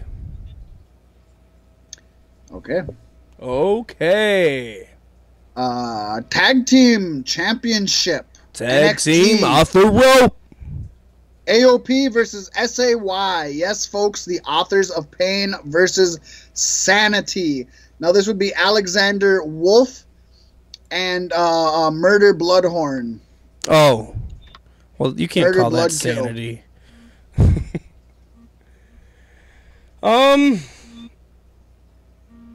It depends. The fucker's name. What is Murder Kilgrave's name again? I always forget the fucker's name. I don't know. Killian. Anyways, yeah. I can't stand the fucker. Go ahead. AOP are champions, FYI. AOP or Sanity, you mean? Killian Dane is his name. There you go. Yes. So it's yeah. So it's go ahead. Yeah. Well, it depends on if Eric Young is at ringside or not. That's what it depends on. I'm gonna say since he doesn't have a match, he is going to be. That's a guess, but I'm gonna say since he doesn't have a match on the card, they could throw him in. They could throw a match in that we aren't prepared for. There are only 5 matches, but it is only 2 hours long. But 2 hours for 5 matches is also pretty long. Yeah. Yeah, no, I think if Eric Young is at ringside, I definitely think that Sanity will take it. Authors of Pain aren't very entertaining. They're big guys who do damage, but doesn't mean much to me anymore. Paul Ellering is the Paul Heyman to the Author of Pains' Brock Lesnar. Not entertaining, but they get the job done. Yeah, I don't know. Because him as a manager, he still doesn't speak very much. He never has anything to say, really. But he managed the Road Warriors. He doesn't have to speak. He's a fucking manager. Yes, he does. Right. He speaks for the people who can't speak because they're focused on wrestling and not talking. Right. I'm sick of the internet. They're like, oh my God, he's a legend. He managed the Road Warriors. He doesn't have to do anything. Yeah, he kind of does. If he's going to sell tickets, he has to do something. I'm sorry. He can't just book their hotel rooms and fucking buy their food for them. He has to fucking do something on air that we can fucking see. I shouldn't have to take my shades off and fucking look around. Yeah. So what do you got? I interrupted you. I'm sorry. I went on a tangent. I'm going to say Sanity takes it. It's Sanity's time, and Sanity was the first actual video reveal for WWE 2K18, so I think that means big things in their future. Little technical difficulties there for a second. Yeah, you know what? I'm going with Sanity. AOP's had it for quite a while. I think AOP is coming up in the shakeup that's going to be shortly after SummerSlam. Because fucking WWE needs tag teams. They've literally split up almost every fucking tag team. And I think AOP fills that spot very well. Did you see that smoke come out of my microphone? That was awesome. You're smoking. Special effects show. I think AOP is going up to the main roster, so they should lose it. I don't want to see... I'm not a big fan of Kilgrave Murder Child and Alexander Wolf. I'm not. No. I'm a big Eric Young fan. Mm-hmm. But I don't even think this is... this could have been a good gimmick for him. I don't think it's working out. And maybe it's Eric Young. At this point, maybe we have to say it's Eric Young. Because I can think of 75 gimmicks where I was like, it should work out for Eric Young, but it doesn't. And every time I blame the writers. Every time. But after 75 fucking tries, where's the one that fucking works? Where's the one that works? Maybe it's Eric Young. You'd think one company would be like, fine, come up with your own gimmick. You know? Right? Be what you want to be. He's talented as shit, but he just doesn't seem to have whatever it takes to connect. Like that on-air, whatever it is, he doesn't have it. And you can't say it's because he's Canadian, because look at Kevin Owens, look at Bobby Roode, look at Chris Jericho, look at Tyler Breeze. All of these motherfuckers have it. They're Canadian as fuck. Look at Jinder Mahal. He's Canadian as fuck. He doesn't have it. But he is Canadian as fuck. And he's the champion. Yes, he is. Yeah, I'll give you Sanity. I think Sanity takes it. I don't want him to, but I think they do. Yeah. It's time for a change. It's time for a change. All right, Obama. Shovel your fucking pro-left conspiracy shit somewhere else. Don't make me light up my citronella fucking candles. Go marching with some tiki torches. Right? Man, we had so many tiki torches at our site at the Galactic Get Down. I feel terrible.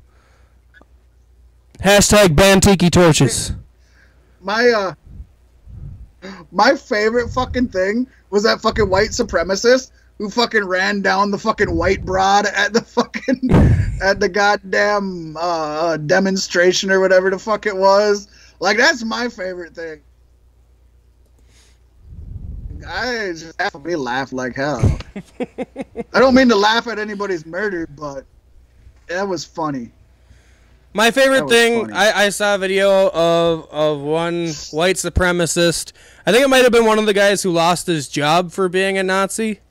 But he's all like on YouTube and he's crying about how everybody's trying to ruin his life and their movement is about nonviolence. And then it cuts to like scenes of him saying, yeah, we're perfectly equipped to fight. I'm ready to fight. I've been going to the gym so I can fuck shit up. It's like, holy shit. Right. But then it goes back to him and he's like basically crying and that was good stuff. I haven't followed the fact that too much. He's complaining that other people are holding him down.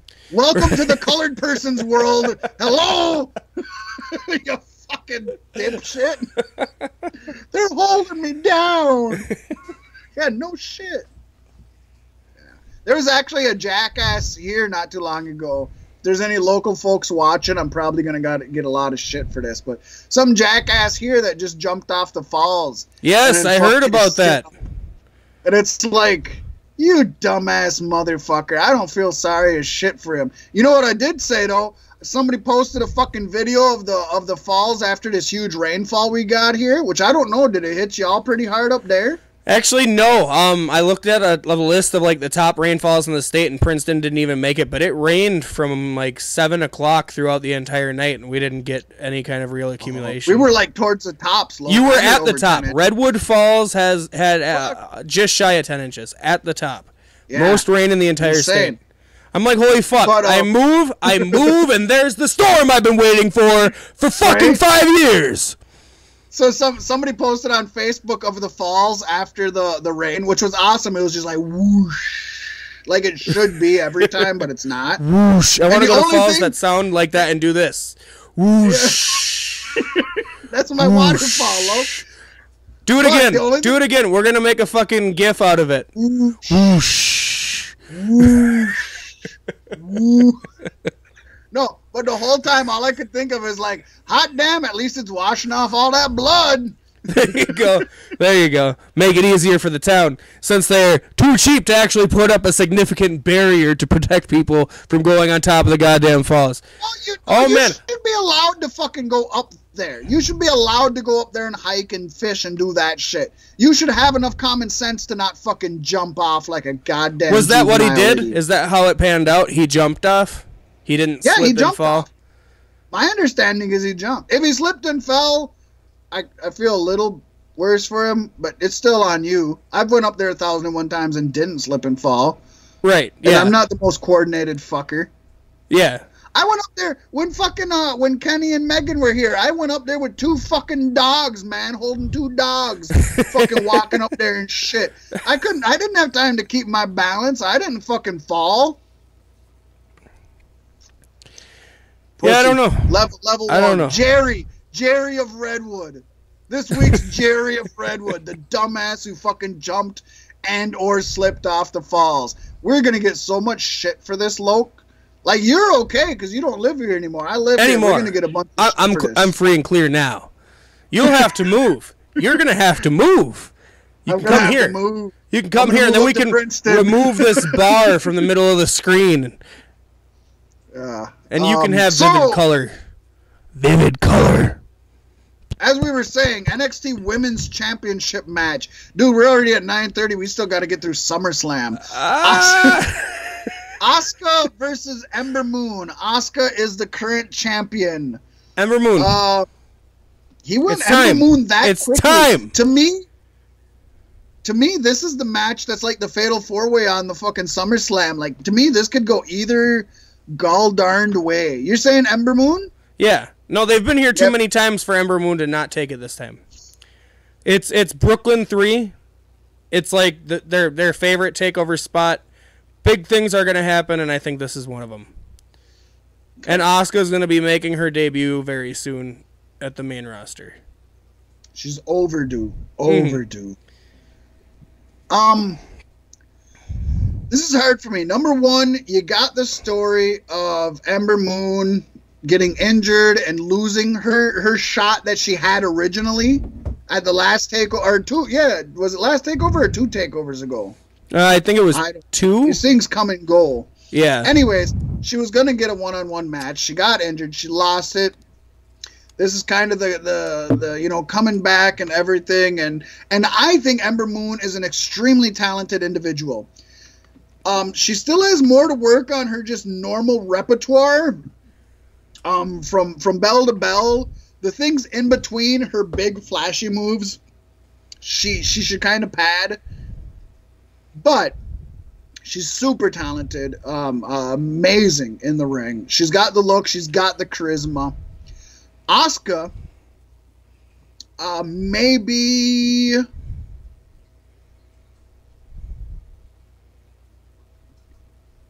Okay, other than Kairi Hojo, which I think is signed or going to be signed after the Mae Young Classic, but she, as far as I know, she's not on the main roster at NXT. Kairi Hojo, who's going to Kairi Sane, I think, is what they're changing her name to. Anyways, other than her, is she going to join Sanity? I know, right? Other than her, Asuka's probably the most talented woman on the WWE roster. I will say, other than arguably Alexa Bliss, Asuka is the most beautiful woman on the WWE roster. I want to see Asuka go undefeated, go to the main roster, and end up either relinquishing her title or losing it later. Again, that's what I want. I'm thinking, storyline-wise, it's actually smart for Ember Moon to win it. I think Ember Moon has earned it. I don't think it hurts Asuka to lose it to Ember Moon and move up, as long as they make Asuka dominant. The first thing she should do when she gets on the shake-up or whatever they end up doing with her first thing, and I know that this woman's been kind of downplayed quite a bit, but the first thing she should do is go up and squash Nia Jax. She just needs to go up there and prove that she's the badass bitch. Yeah. So her first match should be Nia Jax, and it should be a squash match. Like, bam! Fucked. And an immediate title shot. No, don't do that. Not immediate, but soon. If she wins it, I'm okay with her winning it right off the bat. So yeah, I'm with you. I'm gonna go Ember Moon. Let me put it this way. I'll be okay with either one walking away the victor. My mind, I think you could do a great story with Asuka keeping it, even with Ember Moon chasing. I don't think it's gonna hurt Ember too much either. But yeah, let's say Ember Moon gets it. I'm okay with that. What do we get next? The main motherfucking event. Robert Roode, who is the current NXT World Heavyweight Champion, versus the man formerly known as Drew Galloway, now known as Drew McIntyre, as he was previously known before he was Drew Galloway. Back when he was a member of 3-Man Band. Yeah, so the Irishman versus the Canadian. Who gets the USA chant going in this one? USA, USA, USA. I love that, man. When there's two fucking foreigners going at it and they got the USA chant going. Yeah. It's always good. It's a good time. Yeah, Robert Roode versus Drew McIntyre. What do you got, man? Well, if I said that Asuka was going to lose it, my mind says that Roode can't possibly lose this one. So I'm going to go with Roode. It could be a it could be a mistake on my part. But I'm going to say Roode wins. because they're not going to have both of them change hands in the same night. I'm going to say... Or I'm gonna take... No, you go ahead. No, you go ahead. No. I don't want to add a stipulation onto mine. Okay, well, because I'm gonna kind of take a kind of risk, and I'm going to say that I'm gonna say Bobby Roode retains his title, but I'm not gonna say either Bobby Roode or Drew McIntyre lose. I'm gonna say that Adam Cole interferes in the match. Now, whether one or the other loses by disqualification, I don't know. But I think Adam Cole is going to interfere in the match, and I think Bobby Roode's still going to walk away champion. Now, I don't know if they're going to interfere and Bobby Roode gets the loss because they attack him, or if it's going to be like a no contest because Adam Cole and maybe that whole ROH crew comes and attacks. I don't know. I'm going to say, whatever reason, Bobby Roode walks away due to Adam Cole's interference. Bobby Roode walks away the champion. So if that doesn't happen, I'm wrong. Okay. That's how I'm going to say it. I'm really hoping they do this fucking thing because I'm excited for it. This is one of the most exciting storylines for a while. I want to see the whole ROH invasion thing. I want to see it. I want to see it, man. It'd be good. It'd be so good. Do it. So that's what I'm shooting for. So what were you going to say after I interrupted, but you politely let me go first anyways? Well, I was going to say, if Asuka loses the title, she's obviously going over right away. But if Roode loses the title, I think he sticks around for a while, tries to get it back, maybe fails a couple times, and then comes over eventually, but I don't think that would happen to both. I could see that. You know, in all honesty, as much as I want to see Bobby Roode become WWE champion, if they were to have somebody be like a mainstay in NXT, I could see it be Bobby Roode. I could see him becoming, because he is older. He's not a young guy at all at this point. I could see them just... He can't be much younger than Triple H, if anything. Yeah, a little bit, but yeah, not a lot. And I want to see them have a fight at WrestleMania, though. That would be really good. Bobby Roode, Triple H. That's what I'm saying. That is, it's a top dream match of mine right now. They're two bulky and cerebral kind of cats, man. Mm-hmm. Yeah, I'm okay with that. Okay, now, somehow... Maybe it happens in NXT TakeOver at a WrestleMania. Because Triple H runs that show. You know what I mean? Triple H can be in an NXT match. Fuck yeah, why can't he? He hasn't yet. That would be the awesome first NXT match for Triple H, wouldn't it? It would be. And then the next week you'd find out Vince shut down NXT. It's over. It's going the Talking Smack way, damn it. Look, we have 15 minutes to get through fucking SummerSlam, which seems unfathomable. But let's try to just hit some shit, okay? Yeah. Hit that shit. Where's the fucking NWA hit that shit button? Hit that shit. Anyways, we got a kickoff. We got a kickoff match. I'm just gonna hit them if that's all right with you. I don't know if you have them up or not, but I'm gonna hit them if that's okay with you. Run right down them. Hardy Boys plus Jason Jordan versus The Miz and his Miz Taraj. That is a kickoff show match. We have 3 kickoff show matches. Loke. What are we doing? 3 kickoff show matches. I'm gonna say Jason Jordan and the Hardys. They have to go over. I mean, I don't know why you wouldn't put Jason Jordan over. And The Miz and the Miz Taraj are not going to be hurt by losing. Right, definitely not. On to the next one. I'm going to try to alternate. You pick first, then I pick first, then you pick first. That way, it's not just one person fucking setting the pace. Does that work for you? Yeah. All right, SmackDown Tag Team Championship. Why the fuck this is on the kickoff show? Fucking redonkulous, but okay. The New Day versus the Usos.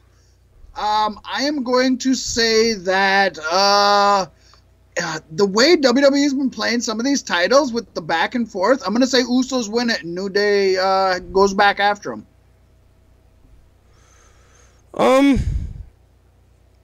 No. I'm going to say New Day wins it. Okay. Usos have been very strong lately. I could see it happening. But I could see the New Day winning also. I just think I think WWE likes to do this whole back and forth with titles lately.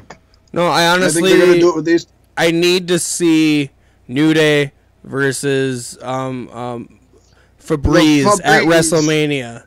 At WrestleMania. Oh, we didn't talk about this on the news. I'm gonna sneak it in here, even though we only got 50 minutes to talk about a fucking SummerSlam. But I'm gonna sneak it in here really quickly so you don't fucking get it. Anyways, on Chris Jericho's fucking podcast, Talk is Jericho, he had Febreze on there, or Breezango, if you will. In that, they said the original name that they had picked out for their team was Febreze. Copyright issues. But that due to copyright issues, they couldn't do it. And Vince's thing was Breezango from the beginning. Vince never thought of Febreze. Vince has probably never heard of Febreze, if you ask me. He probably doesn't know what the fuck it is. The man's never stepped foot in a Walmart in his life. So he had Breezango from the beginning. But yeah, I thought that was kind of cool, because I've always loved to call them Febreze. I thought that's what they should be called, and I'm glad that they fucking thought of it, and I wasn't the only motherfucker who's ever thought of it. So, that's done. WWE Cruiserweight Championship match. This is the final of the kickoff shows, yet 2 of the fucking championship matches that are on the kickoff show. That's fucked up. It is fucked up. And that's fucked up. It's SummerSlam. Put your champions in the fucking main shit. Anyways, we got Akira Tozawa, who just won this shit Monday, facing Neville, who we fucking won it from. This is the Cruiserweight Championship pasty. God damn it, this one's kind of a hard call. It's kind of a hard call. And I'm going to say WWE booking says Neville wins it back.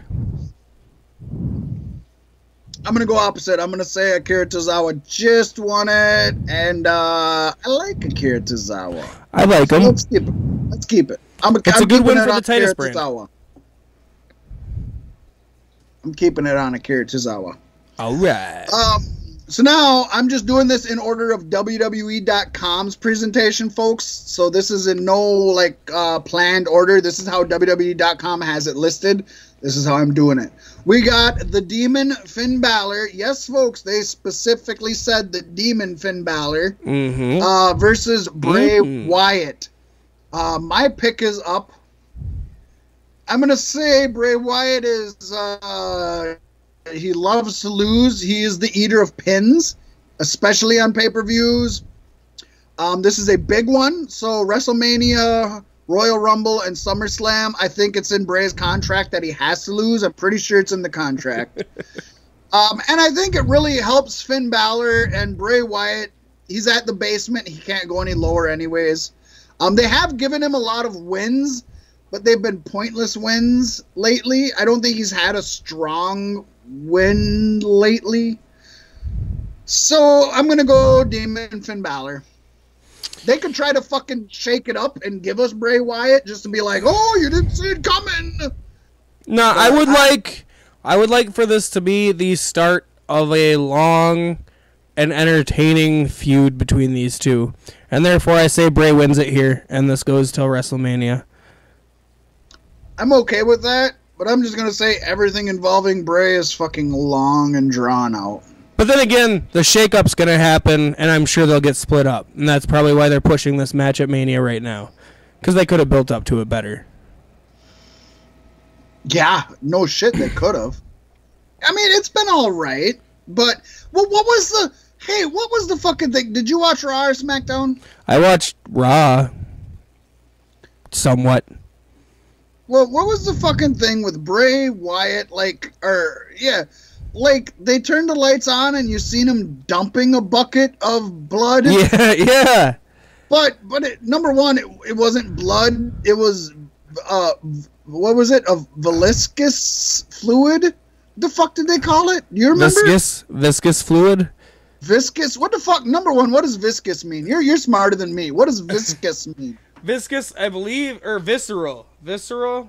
Yeah. It's okay. It's body shit. Well, okay. That makes sense, I guess. I know the word visceral, so I guess that makes sense. So, viscous fluid. They can't say blood, motherfuckers.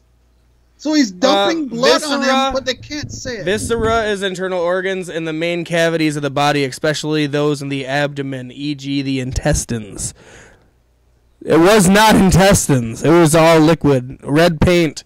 I actually didn't see him throw the bucket at first, and then I looked, and I'm like, holy shit, they allow blading again, and he's doing better than Ric Flair. So number one, it's pretty stupid that they have a gimmick where you dump blood on somebody, but you can't say the fucking word blood. Right. That's fucked up. Just don't do it, because it ruins the whole thing. Number two, remember back in the day when we watched wrestling and they turned the lights out, and then they turned them on and you were covered in blood, and it's like, yeah. Oh shit, he's covered in blood. So now they turn the lights off and hand him a bucket and then turn the lights on and we see him dump the bucket on him. Like, to me, that's pathetic. Like, oh, he just literally dumped a bucket on him. That's not paranormal at all. Right. I can dump a bucket of fucking pig blood on somebody. I watched Carrie. We talked about Stephen King books and movies earlier. It's been done. So that whole segment pissed me off. I thought it was done so horribly. So it's the prime example of how they're fucking Bray Wyatt in the fucking ass. They're nooping him. Noob. He's WWE's noob. Gets more hits than YouTube. It's fucked up. It's fucked up and it's fucked up. Did we ever pick anybody? No, we didn't. Is it my turn or your turn? Wait, we did pick. You said Balor, I said Bray, and then we got it talking about Viscera. Oh, okay. And now we've got 8 minutes. Whose turn is next? Me. Okay, we got Big Show versus Big Cass with, for the rare occasion of a face being in a shark cage, Enzo Amore is suspended above the ring in a shark cage. It's usually a heel pasty. It's not usually a face. It usually is, and to me this is weird. It's like Cass is afraid of Enzo. But I mean, they beat the shit out of Big Show on Raw and slammed his arm in the cage a bunch of times. I think there's a good chance Cass wins this one, and I hate to say it. You know what? I haven't been following this a whole lot, and I probably should. I know Big Show's retiring pretty soon, and I know this is a big push for Big Cass, and I see Enzo either going back to NXT or 205 Live. So I'm going to say, why wouldn't you have Cass win? Show has nothing to gain. Oh, excuse me. Ooh, that beer's coming back. Show has nothing to gain from winning this. Enzo really can't get any lower. He's also at the basement. He's hanging out with Bray Wyatt, and they're fucking playing cribbage down there right now. Right. Big Cass, he needs the push. He needs to have beat this giant. He's Big Cass. So he can beat the Big Show. So yeah, Big Cass. But why wouldn't you have Big Cass win it? Orton versus Rusev. Orton has lost the last 4 straight pay-per-views, which includes 3 losses to a fucking worthless Jinder Mahal. I'm not the biggest Orton fan, but Orton deserves a win here by fucking far. I'm giving it to Orton. Yeah, Orton for sure. That's my take on that too. Next. Plus, Rusev and Lana both seem to still be in the fucking doghouse for whatever reason. Right. So, there you go. Orton gets that. It can't still be for them fucking the engagement. Dude, that was fucking, 3 years ago? And they're still going to do the same thing to Dean Ambrose and Renee Young. 3 years ago! It's Vince McMahon! It's petty. 3 years ago was but moments in the span of his life. He's an old motherfucker. Old motherfucker went to the cupboard to get his old dog a bone, and when he bent over, along came old Rover and gave him a bone of his own. SmackDown Women's Champion Naomi versus Natalya. It's on you, P-Dub. Naomi. I'm going to say Natalya. Let's push her heel fucking persona, and let's make Naomi chase. I'm going Natalya. Nothing to talk about there, folks, and that is your Women's Revolution. Boom! Raw Women's Championship, Alexa Bliss versus Sasha Banks. I am going to say... I'm going to say Sasha Banks wins, and I'm only saying this because I'm thinking this is going to set up the Bayley versus Sasha Banks feud. Yeah. So I'm saying Sasha Banks. I don't want her to. I love Alexa. If Alexa could stay women's champion forever, I'd almost let her. She'll have it back. I'm going, oh yeah. Oh, she will. But I'm going Sasha. Sasha on this one. I'm gonna follow right in suit there again, too. Okay, now we got the tag team championship for Raw, which would be, what do they call themselves? The Bar? I do not like that name, The Bar. We are The Bar! I like Dublin 07. The Bar. Yeah, Dublin 07. So we're going Dublin 07, which would be, for those of you who don't know, Sheamus and Cesaro. Dublin 07 versus 2/3 of the Shield, Dean Ambrose and Seth Rollins. What do you got? I got the Shield, yo. If they're going to put them back together, they're going to do big things. Or, I could see a better story if they lose. It's how they pull Roman in if they lose. But I think the Shield wins. That's what I'm going to go with. Got to go with my gut. My gut's usually right. That's why we don't cash bet no more. Yeah, I know, right? I have the same answer of you, but same answer of you. That's not a fucking sentence. I have the same answer as you, but the opposite reason. I'm going to say Dean and Seth win it, but I think because that sets up Dean turning on Seth. I think Dean's going to end up turning heel on Seth Rollins with the exact same chair shot from behind as Seth is talking over the rope. I mean, like, fucking almost shot for shot the same. So we both agree it's Dean and Seth, but we have opposite reasons for us thinking that. So that's okay. I kind of like that. U.S. Championship match. AJ Styles versus Kevin Owens, with Shane McMahon as a special guest referee. This is gonna be a good one. Who is AJ the champion right now? Right? Yeah, I think. Part of me says that Shane is accidentally, maybe purposely, but accidentally involved in AJ losing the title. There's been a lot of flip-flop of this title, which I don't like most of the time. But with AJ and Kevin, I seem to be following this story. Mm-hmm. So I like the flip-flop, and I'm okay with it flip-flopping a few more times. A few more times. I said that, folks. Not just this one time. A few more times. I'm going to say Kevin Owens wins it. And I'm going to throw in that I think Shane's going to be somehow involved, maybe not even purposely, but some kind of shenanigans or a ref bump with somebody like Kevin Owens grabbing his hand and counting or something. I don't know. I think Kevin Owens wins the title, though. I'm going to say Kevin Owens wins the title. Something weird with Shane. Shane wouldn't be involved if it's just going to be straight fucking laced, right? Yeah. Yeah. I definitely, and with AJ Styles last week, hitting Shane with an inverted Pele kick. Pele kick. I mean, he did come out and apologize for it this week, but I don't think that goes very far. And, you know, McMahons are known for interesting things happening during the match. You know, one outcome I would like to see, since they're both very paranoid of Shane fucking them over, is the match starting and both of them just beating the fuck out of Shane. That'd be good. That'd be good TV. Yeah, it would, I don't know where it would go from there, but it could go a lot of places. We could go here and far. We could reach to the star. It's 10 o'clock. John Cena versus Baron Corbin. We both say that Corbin wins, correct? Yes. We have different reasons for it. WWE Championship, Jinder Mahal versus Shinsuke Nakamura. I think Shinsuke wins it. I agree. Universal Championship match. How come we're skimming through the fucking important ones and we spent a lot of time on the undercard? Son of a bitch, we're worthless.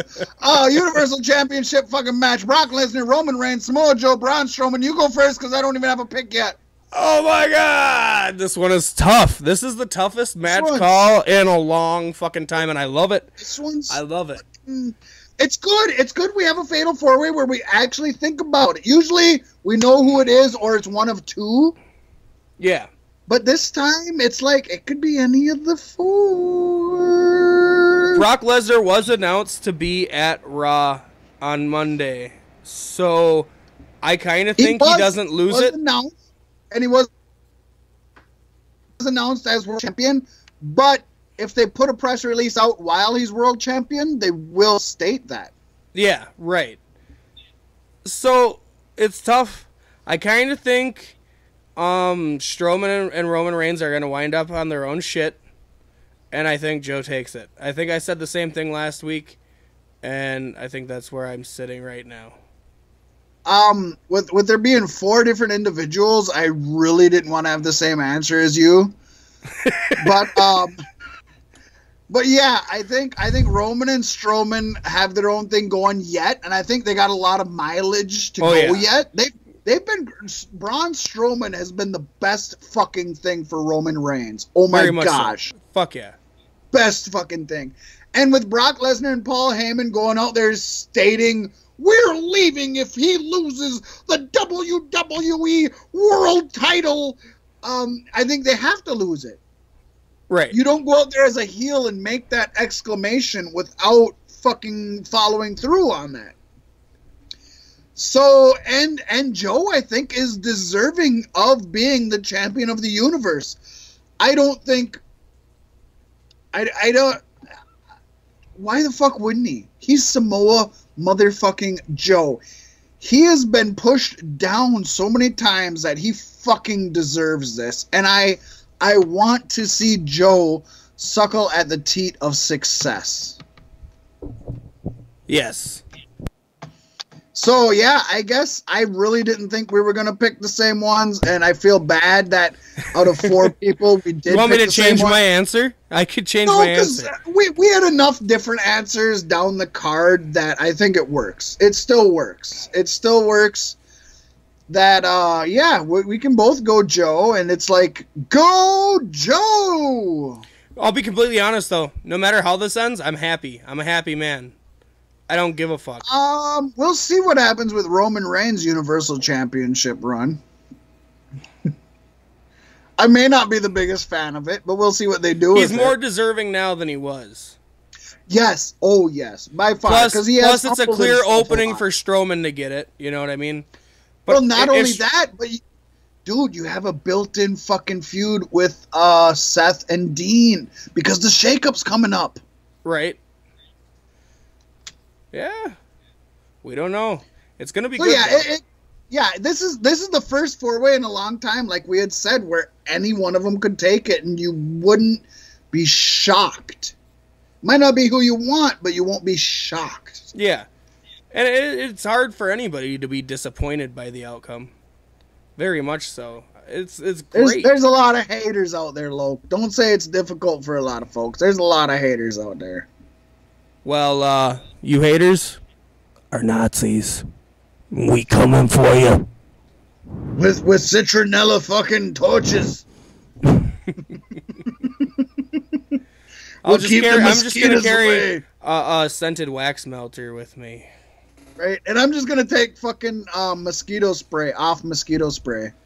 There you go. It works.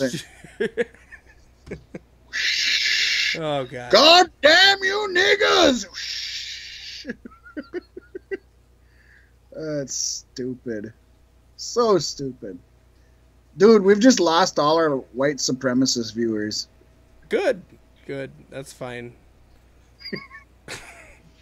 Should have been paying Patreon, motherfuckers. We'd have been backing you at this point. Oh, God.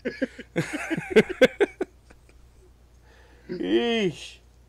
And with that, I feel like I need to get us off of the air before we get our first strike on YouTube. We should be gone. It's going to places. Only suitable for the Patreon.